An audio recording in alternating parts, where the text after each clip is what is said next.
All right, just go ahead and tell us your name and who you're with. His name is Ron Winegar, I'm the Chief of Police, Boise Police Department. And so what do we have happening down here today?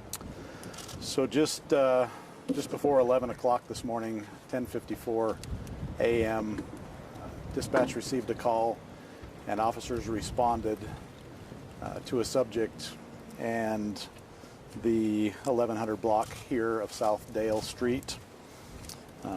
Officers who were responding parked in a nearby parking lot, made contact with a male adult subject who they had contact with a couple of days ago. At least one officer did.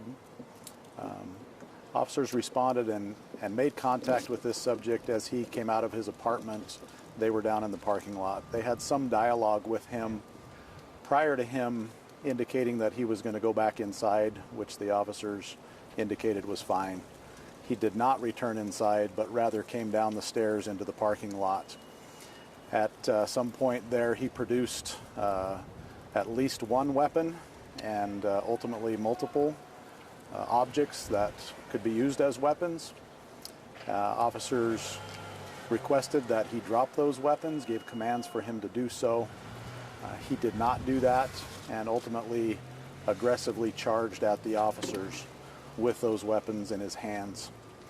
Officers discharged their service weapons as he got within very close proximity to them, and he was hit and died at the scene. This is certainly not something that anyone in our community wants to happen.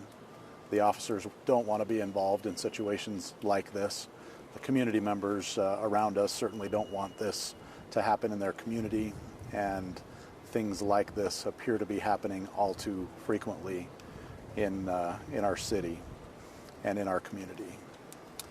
So it is with that the Critical Incident Task Force, this time led by the Meridian Police Department, has begun their investigation. Obviously, you can see a lot of activity in this area as investigators, detectives, crime lab personnel go about documenting and collecting evidence at this scene.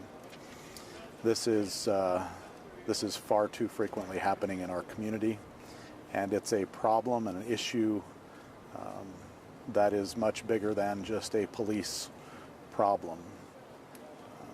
These types of incidents involve a lot of different things coming into play, and we have to come together as a community to find solutions rather than just responding to crisis events or events that turn into crisis events when the police are called to respond. I would entertain questions if you have some, knowing that all of this information is very preliminary. We have not had an opportunity to review much in the way of evidence or gather information and determine the accuracy of that information. So everything that I am speaking of right now certainly is preliminary and may turn out to be not 100% the case once everything is put together. But I just want to give that caveat. Are you able to give any more detail on what the weapons were that he may have been holding? So what I can say at this time is that there was at least one sharp or edged weapon involved, and we know from, sadly, recent events involving our partner agencies with the Ada County Sheriff's Office. A deputy was seriously injured just a few short weeks ago when responding to a subject who utilized a knife or an edged weapon, and those can be extremely dangerous, deadly, and injuries can be very significant when those types of weapons are used. And so I can confirm at this point that at least one of those weapons was an edged or pointed weapon. Again, all of the other details will be forthcoming as the investigation takes its course, and as those details are released. What we do know is that the subject aggressively approached the officers with those weapons. The initial call this morning, what was it again that led you guys out to here?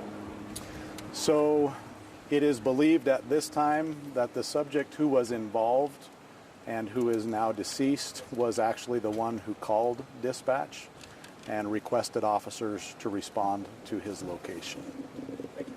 What was the nature of his previous interaction with police? I don't know the exact nature. All I know is that officers had responded, I believe, a couple of days ago to some type of incident involving him. So I don't know what the nature of that is at this point. Criminal or wellness check or any? One of those, probably. And officers were wearing cameras?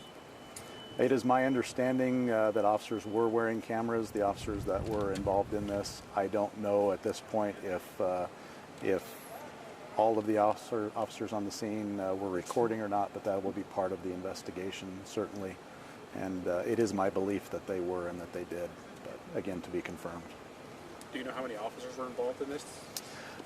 It appears as though we have 2 officers that were involved at this time. And with the North End shooting happening 7 days ago, I know it's usually protocol for PPD to release the names of the officers involved. Is there any updates on that? On the previous incident, I believe that you'll probably see the names of those officers in that incident released fairly soon. It is generally something that we do within the first couple of weeks after an incident. Clearly, our resources have been stretched pretty thin in the last couple of weeks. I think I said this not too long ago about how these types of incidents where people are willing to use weapons and use force against our officers in the daily commission of their duties is happening all too often.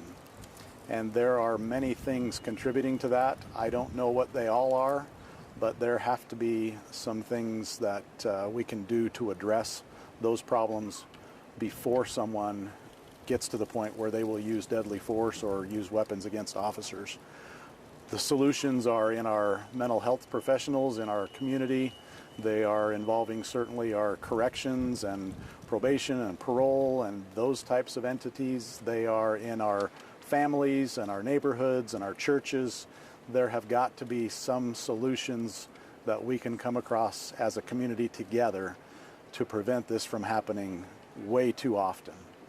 The stress and the aftermath of an officer involved shooting or a deadly force encounter like this is incredible on everyone involved. Family members of people who are involved, neighbors, witnesses, and not the least of which are our officers who are involved. They go through a tremendous amount of an ordeal in the aftermath of one of these incidents that happens in a split second. Their lives are changed forever, just like the lives of those who are involved. And we must do better as a community to find solutions so that this does not keep happening. It cannot continue to happen, especially not at the rate which we are seeing it today. Is that what you were alluding to before when you said that this is much bigger than a police problem, is mental health in the Treasure Valley?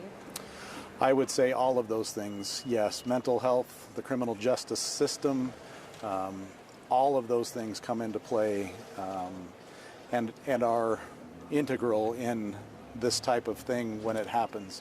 Police officers respond to the crisis in the moment. They respond to calls for service, and they have to, right? There is nobody else that I'm aware of that can come and deal with a situation where somebody is either in crisis or is committing a crime and weapons are involved and attacks are imminent. The only people who are qualified to deal with those things today are police officers, but we have to look upstream a little bit, and we can't just keep responding to incidents when they occur like this. We have to figure out how we can prevent them in the future, and that is not just a police problem. That is a community-wide issue that we have to be talking about. We have to be seeking solutions, and we can't just keep meeting on the street corner here and talking about officer-involved shootings. It is not good for anyone in our community. So what happens next? I see they're collecting evidence still, and maybe perhaps the coroner has just arrived. What happens now, and with the process?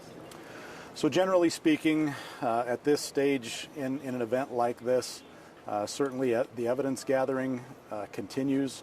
They gather physical evidence. They interview anyone and everyone that they can find that was a witness to this or may have information in things that led up to it, as well as what occurred at the very moment when it took place.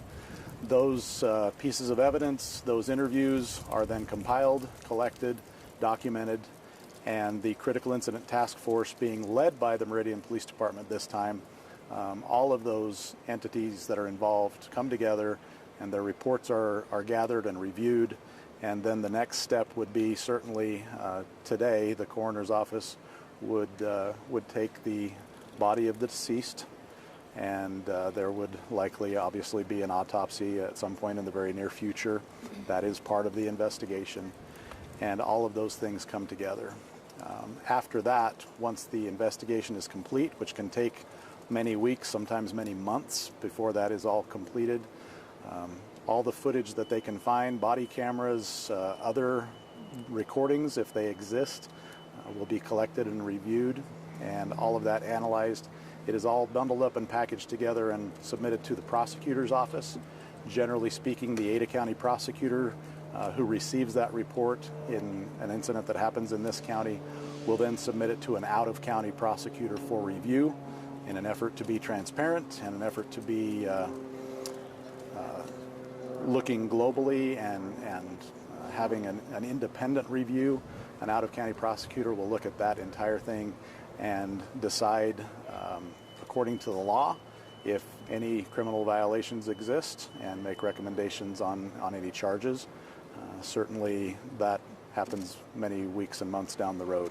But in our efforts, certainly we have committed to releasing information and body camera footage and all of those things that we can once that review process is done. And unfortunately, we have folks with a lot to review, especially recently. So my appreciation goes out to our partner agencies. The Idaho State Police are here today, the Ada County Sheriff's Office, the Meridian Police Department, the Garden City Police Department. They are all here working to provide that independent investigation into the matter. But I just would recognize that it's a lot for them to be doing as well, and we appreciate their assistance. We know that these things have a lot of scrutiny, and we appreciate that. We at times maybe don't feel like we welcome it, but we do welcome it because we believe that our officers are well trained. They are out doing good, hard work. They are responding to significant events in our community. Less than an hour before this happened, I believe you got a notice of a pretty significant event. A 16-year-old young man was killed in an intersection not too far from here, and officers, crash reconstruction team, crime lab, detectives are all out working on that when this incident happened within an hour. That is a traumatic event for our community. Many people are impacted when a young person like that loses their life. There is a lot that goes into that investigation as well. We are already working with the school district. Obviously, school starts in less than 2 weeks, and there will be a young man who is somebody's friend, somebody's brother, somebody's son who will not be returning to school. And it's an extremely difficult time for so many in our community. We recognize that, and we are part of that. We feel that, and our officers are impacted by that as well. Would you like to comment any further on the incident that happened at Albertsons at this time, or? I really don't have a lot more information. I do know that that investigation is ongoing as well, and it is traumatic for those people involved, and it is sad that a young man lost his life, and that's a tough one for our community as well. Yes. Your officers were involved in a shooting a week ago and numerous other shootings in the past and this year so far. How are you guys working to work on de-escalation? Are you still training your officers, or? So we are always looking for opportunities and ways to respond to calls for service in a better manner, if you will. But we utilize those skills and those things on a regular basis. And like I said before, the time for Time for these incidents to be addressed is way before the moment when they're in the crisis. Certainly we use de-escalation skills every time we possibly can. My understanding in this particular incident was officers were quite a ways away from this subject. They were making contact from the parking lot while he was up on a second-story landing. They were making every effort to try and deal with this situation and de-escalate it. But when somebody charges you with a knife or points a gun at you or shoots a gun at you, the time for de-escalation is clearly past, and lives are at stake, and sadly lives are lost, and lives are changed in that split second or that moment. But we absolutely are committed to and always work on and train de-escalation. We are very aware of all of the things that that police are required and asked to do in the course of their duties, and we are always looking for opportunities for improvement. But I would just say we have some of the most well-trained officers. We have folks who respond daily to these types of incidents. I can't tell you how many of these types of calls have been handled in just the last week or two, where you're not gathered here because they went exactly according to plan. Officers were able to provide resources, they were able to de-escalate situations, they were able to resolve the immediate threat or the immediate crisis without deadly force. And that is the way we always prefer it. That is the way that every single officer on this department would choose if they possibly could. And I appreciate their work and their efforts. They do heroic work day in and day out that does not get media attention, and it's only when something goes tragically wrong like this, and unfortunately that happens way too often right now, but it's only when something goes tragically wrong that that we are all gathered in a situation like this and doing a press conference. What is your procedure for your officers before they shoot? Are you able to talk on kind of the steps before they do fire their firearms? You're asking like the physical Yeah. procedures, like drawing their weapon, that kind of a Prior to thing, that, or? like, do they kind of go, I don't know if you can go through the steps, like do they try to talk to them first, or like the communication? Certainly that is always the preference. We always try to have a dialogue with people, especially if they are upset, angry, in crisis, whatever the case may be. We are always trying to calm that situation down, have dialogue, have discussions, de-escalate. Those are always our go-to options, and that's what officers do in every situation if they have the time to do so. Do you have any idea when we can expect the victim's name to be released and the officers involved? So I would suspect the coroner will be the one to release the victim's name, and that generally happens after the autopsy has taken place and after the coroner has made notification to the subject's family, next of kin. So oftentimes that happens within a couple of days. As far as the release of the officers' names, I would suspect it would be much like previous instances when it's within the first week or two after an incident. We try to release the officers' names involved. Any other questions? Just a minor one, but with the shooting today, I believe it's the 7th officer involved shooting here. I don't know the exact figure. I think it's the 6th one this year, and that is 6 too many.